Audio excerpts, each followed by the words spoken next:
자, 오늘은 드디어 로마서 8장 1절부터 2절 말씀입니다. 그러므로 이제 그리스도 예수 안에 있는 자에게는 결코 정죄함이 없나니 이는 그리스도 예수 안에 있는 생명의 성령의 법이 죄와 사망의 법에서 너를 해방하였음이라. 아멘. 네, 오늘은 로마서 8장 1절부터 2절 말씀을 중심으로 예수 안에 있는 자라는 제목으로 로마서 강의 50번째 시간이 되겠습니다.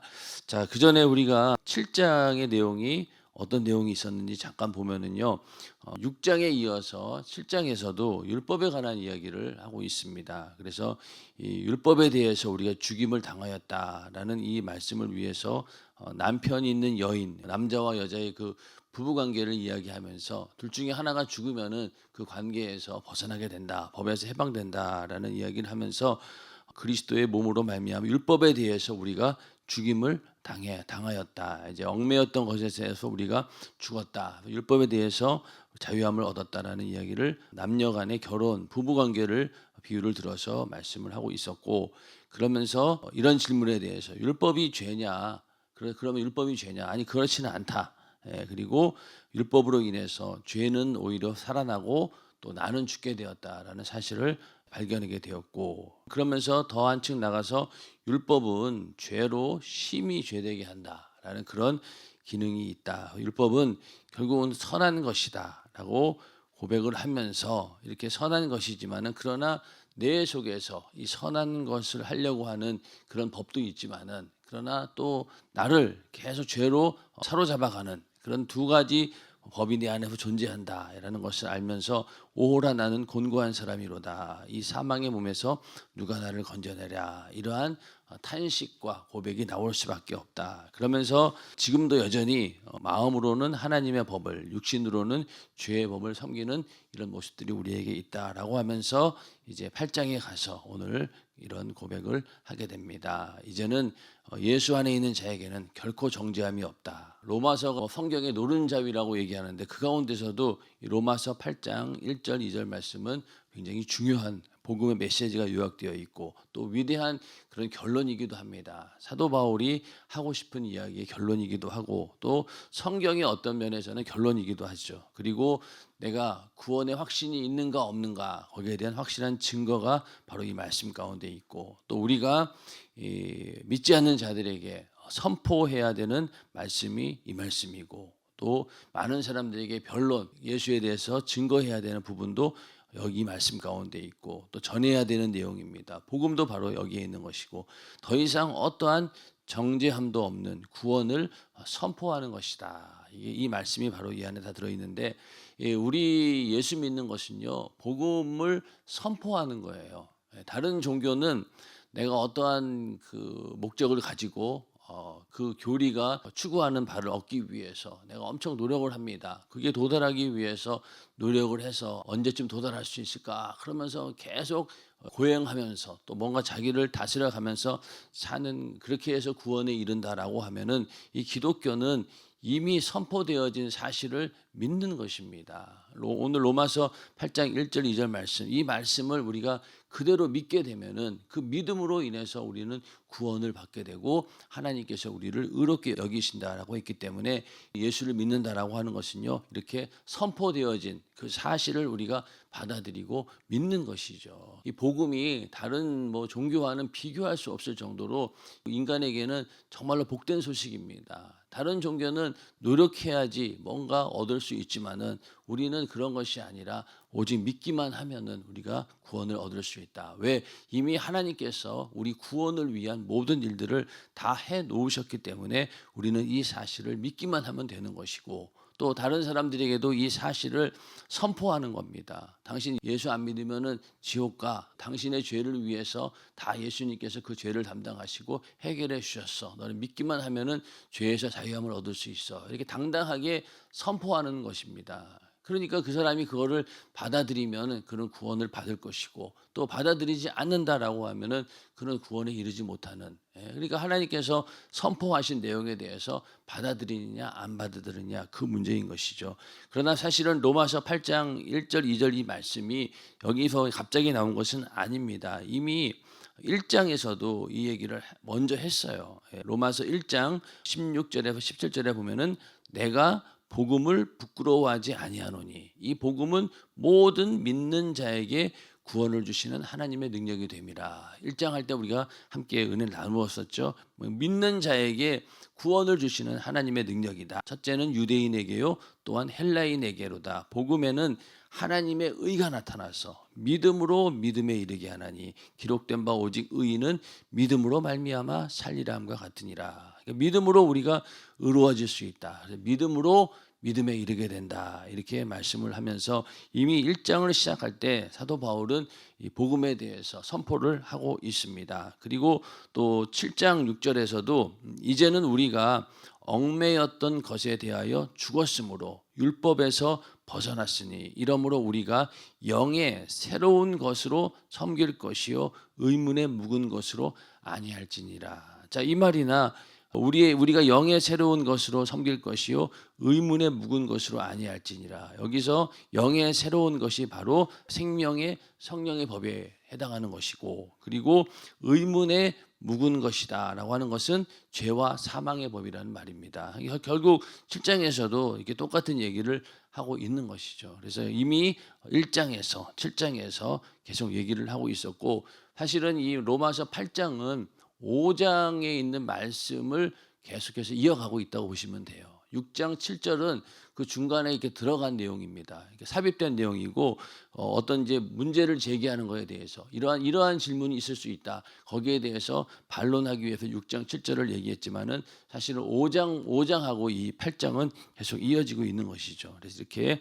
이미 선포를 하고 있다. 그래서 여기서 먼저 결코 정죄함이 없나니라고 하는 말씀이 있는데, 자, 정죄라고 하는 말은 죄를 지적하는 것이죠. 죄를 지적하는 걸 말합니다. 그러면은 죄를 지적하게 되었다라고 하는 것은요, 결국 그 죄값은 사망이라고 하는 거예요. 그걸 알려주는 거죠. 죄를 지적받았어요. 그러면 이 죄값으로 인해서 나는 죽게 되었구나. 근데 이 죽음이라고 하는 것이 인간의 목숨이 끊어지는 것으로 끝나는 것이 아니라 하나님의 심판이 있다는 거예요. 죄값은 사망이고 그 결과로 하나님의 심판이 있다라는 데까지 그냥 갈 수밖에 없는 겁니다. 그러면 정죄를 받았다라고 하면은 하나님의 심판을 받게 되었다라는 말이고, 죄의 문제를 해결하지 못하면 어떻습니까? 하나님의 심판대로 우리는 이 마귀와 함께 영원한 지옥의 형벌을 받을 수밖에 없는 그런 존재라는 거예요. 그런데 만약에 정죄함이 없다라고 하는 것은요, 이제는 죄에 대한 책임이 없다, 죄의 영향력에서 벗어났다라는 그런 말이죠. 죄책이라고 하죠. 죄에 대한 책임감이 예수 그리스도로 인하여서 이제는 없어졌다. 그런 정죄에서 우리가 벗어났다. 죄의 영향력에서 완전히 벗어났다는 거예요. 자, 이렇게 로마서 8장 1절 2절 말씀을 우리가 믿음으로 고백했음에도 불구하고 여전히 우리는 육신을 입고 있는지라 또 죄를 또 어쩔 수 없이 짓게 되는 경우가 있는 거예요. 그러면은 거기에서 우리는 죄책감을 느끼게 됩니다. 그러면서 또 정죄를 내 스스로 하게 되죠. 내가 또 이렇게 죄를 지었구나. 이거 어떡하나. 나 이러다가 지옥 가면 안 되는데 라고 하면서 하나님의 심판을 두려워합니다. 그러고 나서 빨리 우리가 예수의 피의 공로 의지해서 회개해야 돼요. 넘어가 버리면 마귀에 의해서 정죄를 당하게 되고 참소를 당하게 됩니다. 예수의 피로 회개하지 못하면은요, 이 마귀의 정죄와 참소에 계속 얽매여 가지고 벗어나질 못하는 거예요. 그래서 우리가 염치 없지만은 정말로 하나님 앞에 죄송하지만은 그럼에도 불구하고 그냥 예수의 피의 공로 의지해서 죄를 끄집어내놓고 회개하는 것 외에는 다른 방법이 없어요. 안 그러면은 이 마귀의 정죄와 참소에 그대로 다시 또 끌려 들어가게 되는 겁니다. 벗어나기 위해서는요, 단호하게 대적해야 되는 거예요. 여기서 미적미적 거리다가는 내가 또 걸려 들어가요. 율법주의가 무섭다는 게 뭐예요? 율법에 의해서 내가 정죄를 받았는데 나오질 못하는 거예요. 거기서 그 죄에서 벗어나지 못하고 항상 그 율법에 정죄에 있다 보니까 스스로도 부자유스럽고 신앙생활을 해도 그 안에 즐거움과 기쁨으로 하는 게 아니라 내가 이러다가 이 죄지면 지옥까지, 그것이 나를 경계하고 어떤 나의 죄를 깊이 깨닫고 막 이런 하나님 앞에 거룩하게 살려고 하는 거기까지는 좋은데 이것이 너무 지나치다 보면 결국은요 마귀에게 정죄를 당하고 참소를 당하는 거예요. 벗어나와야지만이 진정한 자유를 얻을 수 있고 죄를 이길 수 있는 능력이 죄사함의 은혜에서 나오는 것이지 절대로 이 율법 아래에 있어서는요 답이 안 나와요. 그 얘기를 지금 사도 바울은 쭉 하고 있는 거잖아요. 그러니까 우리가 율법으로 인해서 내가 죄를 지적받고 정죄를 받았다라고 하면은 빨리 살 길을 찾아야 된다는 겁니다. 어제도 말씀드렸지만 오호라 나는 곤고한 사람이로다 라고 그 오호라가 길어지면 안 된다고 했죠. 빨리 내 안에 있는 우리 주 예수 그리스도로 인하여 내가 감사하리로다. 이런 고백이 그냥 나와야 되는 거예요. 근데 여기서 만약에 오호라라고 하는 그 탄식이 길어지면 어떻습니까? 결국은 마귀는 우리를 정죄하고 참소해서 지옥으로 끌고 가요. 결국 그러니까 우리가 예수를 믿었다라고 하면은요 끝까지 그 믿음을 가지고 단호하게 이 악한 마귀 역사를 대적해야 됩니다. 이거 안 하고 그냥 그래 내가 왜 이런 죄를 졌을까 어떡하나 그러면서 그 죄에 정죄하면서 벗어나지 못하면은 결국은 율법주의자가 되는 거예요. 그러다가 나중에 자기가 잘할 때야 잘 모르죠. 열심히 할 때는 잘하는 줄 알지만은 나중에 자기가 연약함을 느꼈을 때 그때 가서는 어떻습니까? 이게 나올 길이 없는 거예요. 그래서 우리가 죄에서 자유함을 결코 정죄함이라고 하는 이 말이 내 영혼이 그냥 살아나는 말씀인 거예요. 이거를 인정하고 우리는 빨리 나오셔야 됩니다. 그렇다고 해서 우리가 실컷 죄 지어놓고 쏙 빠져나기 위해서 이 말씀을 이용하는 거 하나님이 아시겠죠. 그거는 그렇게 해서는 안 되고 또 정말로 이 말씀을 제대로 아는 사람은 그렇게 할 수가 없어요.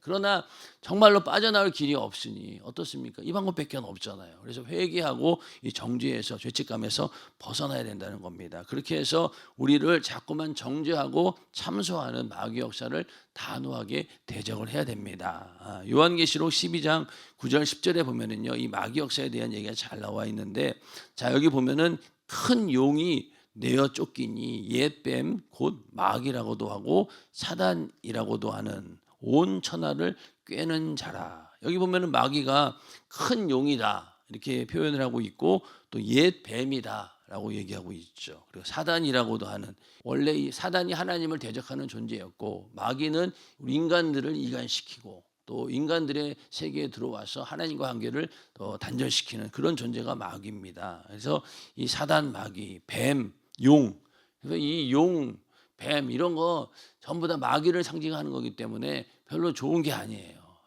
좋은 게 아닙니다. 제가 아주 예전에 어디 그 중국인가 어디 출장을 갔었는데 거기서 홍콩에서 어디 가서 넥타이를 하나 샀는데 이게 넥타이 무늬가 굉장히 예쁘더라고요. 그래서 이제 사가지고 왔어요.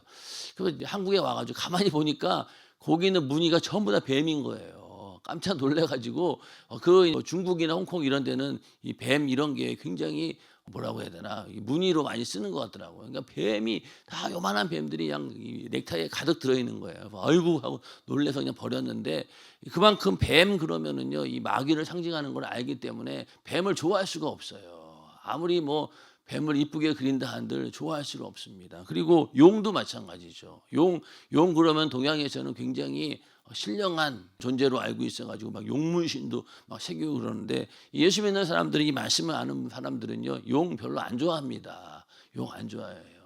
그래서 이런 것들을 이제 마귀가 이제 바로 큰 용이다, 뱀이다라고 하는데 이가 온 천하를 깨는 자고 이가 이제 땅으로 내어 쫓긴 거예요.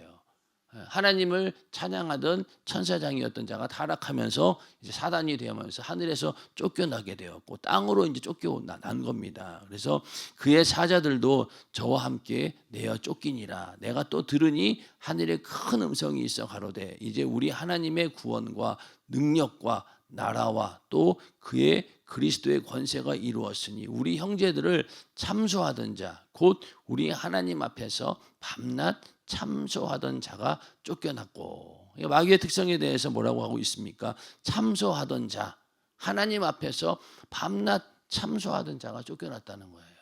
이만큼 이 참소라고 하는 것은요 하나님 앞에 가서 우리를 고자질하는 거예요. 뭘로 합니까? 율법으로 한다고 했잖아요. 율법에 벗어난 걸 보고 아이고 여기 보세요. 율법에서 이렇게 벗어난 행동을 하고 있는데 하나님 어쩌실 겁니까? 이러면서 계속 우리를 참소한다는 거예요. 그러면 이 참소 앞에서 이 정죄 앞에서 벗어날 길이 있습니까? 하나님도 어쩔 수 없어요. 예, 공의의 하나님이기 때문에 죄값은 사망인지라 그냥 이 하나님도 꼼짝없이 그 죄에 대해서 심판하셔야 되고 공의로 하나님이 받아들이지 못하신다는 거예요. 그래서 이러한 마귀는 참소하는 자이기 때문에 여기에 우리가 한번 걸려들기 시작하면은 벗어나지 못하는 거예요. 단호하게 대적을 해야 됩니다. 단호하게. 여기서 그냥 내가 그냥 뭐 어휴 어떻게 하나 두려움과 여기에 계속 끌려다니다간요 결국은 내 영혼이 망하는 거예요. 그래서 빨리 벗어나야 된다. 결코 정죄함이 없다라는 말씀을 붙드셔야 돼요. 그래야지 우리가 살아날 수 있다는 겁니다. 또 한 가지는 하나님의 사랑에서 우리를 끊을 수 없다라고 이미 하나님은 선언을 하셨어요. 근데 자꾸만 내가 끊는 거예요. 내가 조금만 잘못하고 내가 좀 뭔가 죄를 지었다. 그럼 나는 하나님의 사랑에서 끊어졌어. 이렇게 생각하면은요 결국은 끊어질 수밖에 없는 거예요. 그런데 분명히 로마서 8장 35절에 누가 우리를 그리스도의 사랑에서 끊으리요 환난이나 곤고나 핍박이나 기근이나 적신이나 위험이나 칼이랴 어떤 누구도 우리를 이 사랑에서 끊을 수가 없어요. 그걸 인정하셔야 됩니다. 그래서 로마서 8장 1절 2절 말씀이 그냥 선포라는 거예요. 마귀 역사에게는 선전포고와 같은 거죠. 이거는 이미 게임은 끝났고 전쟁은 끝났어. 너는 완전히 패배했고 내가 이겼어라는 것을 선포하는 겁니다. 그러니까 우리는 그런 권세를 가진 자인데 여전히 마귀의 참소에 얽매여 가지고 거기서 부들부들 떨고 있다라고 하면은 하나님께서 이루신 구원의 역사를 우리가 얼마나 하찮게 여기고 있느냐를 알 수 있다는 거예요. 그래서 두렵고 떨리는 마음으로 우리가 구원을 이루라고 하는 말은 그 두렵고 떨림이 빨리 끝나야 되는 거예요.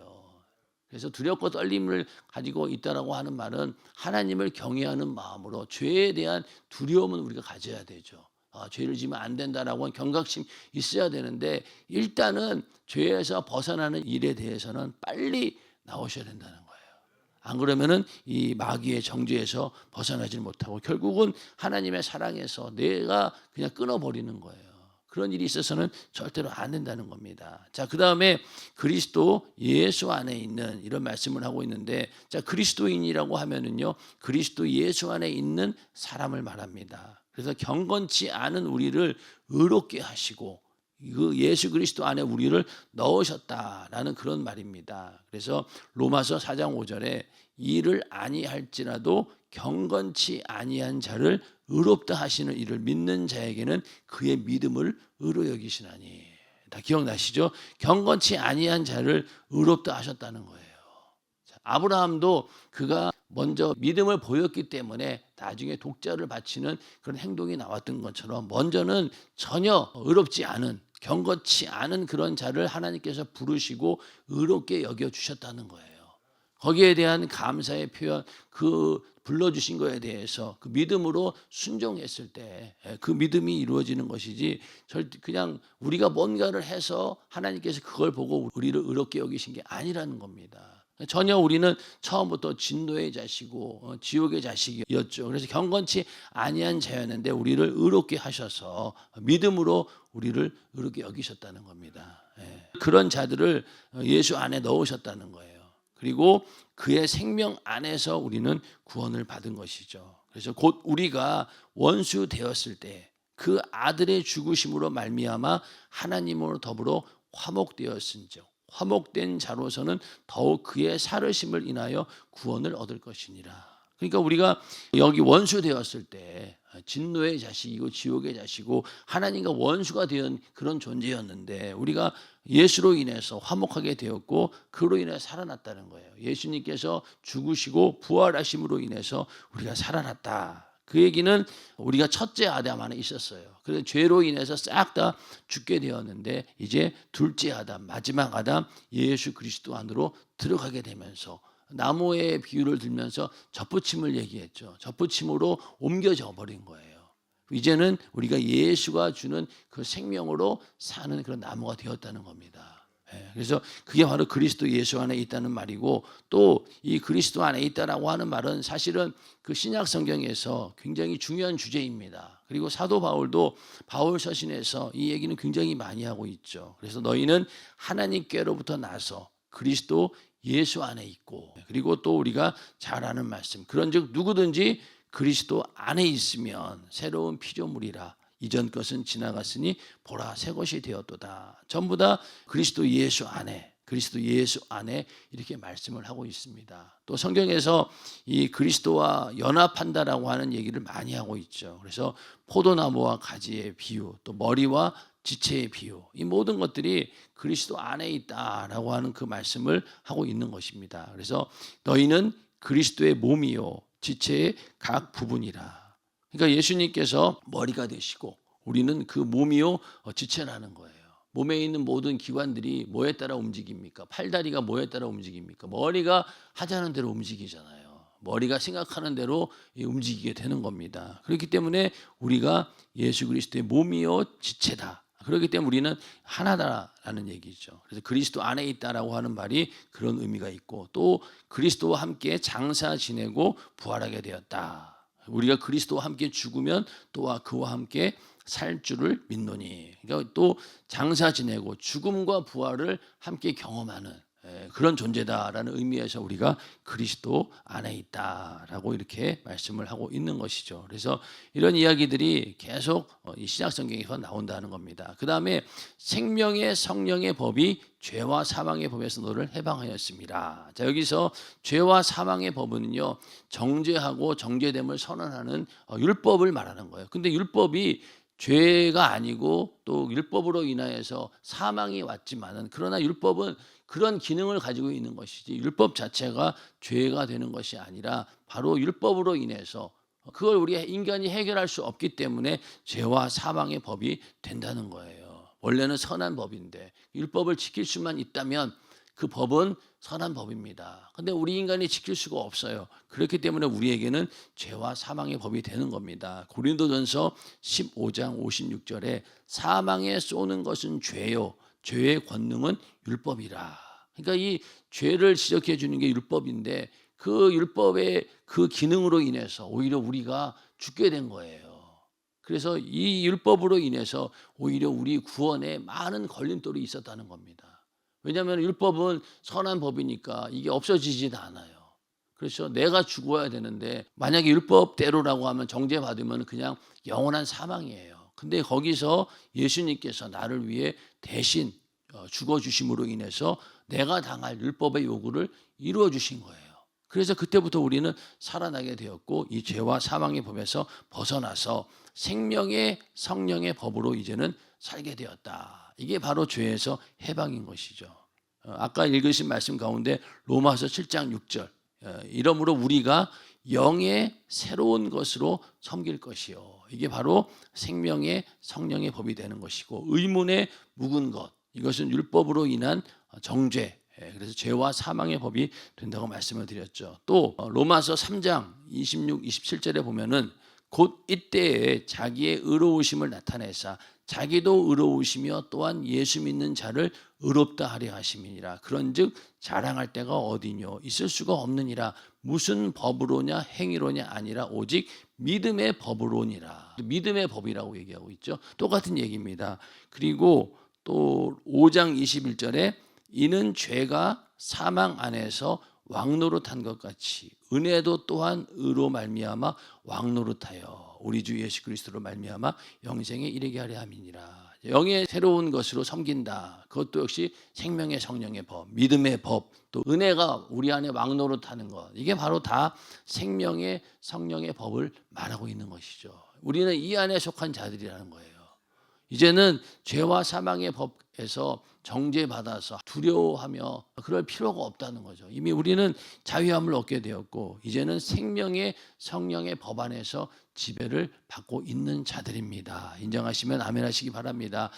근데 여기서 중요한 건요, 이제는 생명의 성령의 법이라고 해서 막 육체가 방종할 수가 없어요. 오히려 성령의 법은요 더 무섭습니다. 성령 회방죄는 회개할 수 있는 기회조차 주어지지 않아요.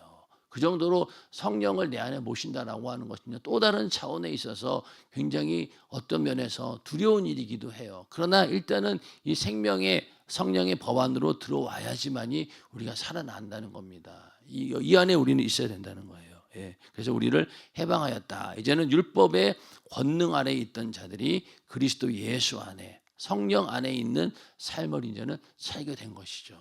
그래서 예수 믿고 나서 성령 받아라. 이거는 필수입니다. 필수. 근데 오늘날 많은 사람들이 그냥 예수 믿으면 성령 받은 줄로 오해하는데 그렇지 않아요. 예수를 믿고 난 다음에 반드시 성령으로 충만해지는 그런 체험이 있습니다. 그거를 꼭 우리는 거쳐야지만이 이제 진정한 생명의 성령의 법 안에서 살 수 있다는 거예요. 이 정죄에서 벗어났음에도 불구하고 이것을 끊임없이 방해하는 그런 요소들이 있죠. 우리 안에 계속 남아있는 죄들, 또 그에 따른 죄책감, 또 이 죄로 인해서 오는 질병, 또 여러 가지 영육간의 문제들, 이런 것들로 인해서 우리는 두려워할 수밖에 없는 거예요. 우리가 만약 병 걸리면 어떻습니까? 내가 뭔 죄를 졌길래 또 이런 질병이 왔을까? 나의 막 뒤를 돌아보면서 죄를 찾아냅니다. 그만큼 두렵다는 거예요. 당연한 것이죠. 그러나 그러한 두려움이 있다 할지라도 그렇게 해서 예를 들어서 병에 걸렸어요. 안타깝지만은 그 병에 걸려 죽게 되었습니다. 그런다 하더라도 우리는 끝까지 나는 생명의 성령의 법으로 살고 있는 자고 나는 이 정죄에서 벗어났다라고 하는 사실을 잊어버리시면 안 된다는 거예요. 지금 내가 육신의 고통 가운데 질병으로 죽어가는 한이 있더라도 그것만큼은 절대로 놓쳐서는 안 된다는 거예요. 왜? 마귀 역사는 끝까지 그런 두려움을 줘서 우리를, 내 영혼을 지옥으로 끌고 가려고 하기 때문에 거기에 절대로 넘어가서는 안 된다는 거예요. 그래서 우리가 성경 말씀 가운데 미가서 7장 7절부터 있는 9절 말씀을 우리가 잘 한번 생각을 해보셔야 돼요. 자, 보면은 오직 나는 여호와를 우러러보며 나를 구원하시는 하나님을 바라보나니 나의 하나님이 나를 들으시리로다. 자, 미가서가 기록된 때는 북이스라엘이 완전히 망해가지고 그들 백성들이 포로로 끌려가는, 나라가 망한 그런 상태예요. 그런 상태에서 지금 고백을 하고 있는 겁니다. 그럼에도 불구하고 나는 여호와를 우러러보며 나를 구원하시는 하나님을 바라보나니 나의 하나님이 나를 들으시리로다. 이 믿음만은 저도 흔들리지 않았다는 거예요. 나의 대적이여 나로 인하여 기뻐하지 말지어다. 나는 엎드러질지라도 일어날 것이요 어두운 데 앉을지라도 여호와께서 나의 빛이 되실 것이미로다. 이런 믿음이 우리 안에 있기를 주님의 이름으로 축원합니다. 자, 대적이여 나로 인하여 기뻐하지 말라는 거예요. 이 악한 마귀 역사가 우리 육신을 괴롭히고 심지어는 우리 목숨까지도 빼앗아갈 수 있어요. 그러면 마귀 역사 입장에서는 얼마나 즐겁겠어요. 야, 내가 이겼다라고 하겠죠. 그러나 그게 아니라는 거죠. 나는 엎드러질지라도 일어날 것이고 어두운 데 앉을지라도 여호와께서 나의 빛이 되실 것이미로다. 이 믿음으로 일어나는 자를 어떻게 감당할 수 있겠냐고요. 그러니까 마귀 역사가 아무리 우리를 죽이려고 별짓을 다해도 우리는 엎드러질지라도 일어날 수 있다는 거예요. 왜? 아까 로마서 8장 1절 2절 말씀처럼 이미 우리는 이 모든 정죄에서, 이 심판에서 자유함을 얻었기 때문에 이제 우리는 거기서 나올 수 있다는 거예요. 엎드러질지라도 일어날 것이요 어두운 데 앉을지라도 여호와께서 나의 빛이 되실 것이미로다. 이 믿음을 가지고 이겨내야 된다는 거예요. 또 내가 여호와께 범죄하였으니 주께서 나를 위하여 심판하사 신원하시기까지는 그의 노를 당하려니와. 당연히 내가 지은 죄값에 대해서는 내가 거기에 대해 뜨겁게 회개하면서 일어나야 된다는 거예요. 그래서 주께서 나를 인도하사 광명에 이르게 하시리니 내가 그의 의를 보리로다. 자, 구약에 있는 어느 선지자의 이야기입니다. 그러면 이 말씀은 오늘날 우리는 이미 죄에서 자유함을 얻었다라고 하는 하나님의 은혜를 받은 자예요. 그렇기 때문에 우리는 더 엎드러져도 일어날 수 있죠. 말씀드린 것처럼 우리가 하나님 말씀대로 거룩하게 살려고 하고 노력합니다. 그러다가 만약에 어쩔 수 없이 내가 또 죄에 무릎을 꿇었다라고 하더라도 거기서 일어나라는 거예요. 또 다시 앞으로 전진해야 되는 것이지 거기서 후퇴해서 다시 옛날로 돌아갈 수가 없어요. 이제 우리는 그걸 인식하셔야 됩니다. 자꾸만 다시 옛날로 돌아가서 산에 오르다가 아유 힘들어 그러고 다시 처음부터 내려가서 내일부터 다시 올라오자 이러면 안 된다는 거죠. 우리는 계속 갈 길을 가야 되는 거예요. 이게 우리의 능력이고 그래서 예수 믿는 사람을 세상이 감당치 못하는 겁니다. 맞습니까? 세상이 감당 못하잖아요. 이렇게 마귀 역사가 죽이려고 해도 엎어져도 일어나고 그러니 뭐 옛날에 뭐 홍수환 선수가 사전 오기라고 하잖아요. 4번 쓰러졌는데 5번째 일어나가지고 KO 시켜가지고 막 그때 온 나라가 난리 났죠. 지금은 뭐 어떨지 모르지만 그 당시는 하여튼 권투에 이기면은 막 우리나라가 뭐 이긴 줄 알고 그냥 대단했습니다. 왜? 거기에서 뭘 보여줬느냐? 4번 넘어져도 끝까지 일어나서 마지막 한 방으로 그냥 경기를 끝낸 거예요. 그런 것처럼 우리도 절대로 엎드러진다 할지라도 좌절하지 말라는 겁니다. 사망의 음침한 골짜기에 간다 할지라도 거기서도 주님이 나와 함께 하시니까 우리는 좌절해서는 안 되는 거예요. 이 시험 들게 하고 우리를 정죄하는 이 마귀 역사의 참소로부터 우리는 이미 벗어난 자이기 때문에 다시 끌려나가면 안 된다는 겁니다. 그래서 오늘 이 미가서 이 말씀을 잘 기억하면서 절대로 우리가 엎드러질지라도 넘어지지 말고 넘어진다 할지라도 다시 일어나시라는 겁니다. 그 힘을 그 능력을 우리에게 주셨어요. 오늘 로마서 8장 1절 2절 말씀을 잘 우리가 깊이 우리가 마음에 새기고 신비에 새기면서 그 말씀이 우리의 삶 가운데 자유함으로 이루어지기를 주님의 이름으로 축원합니다.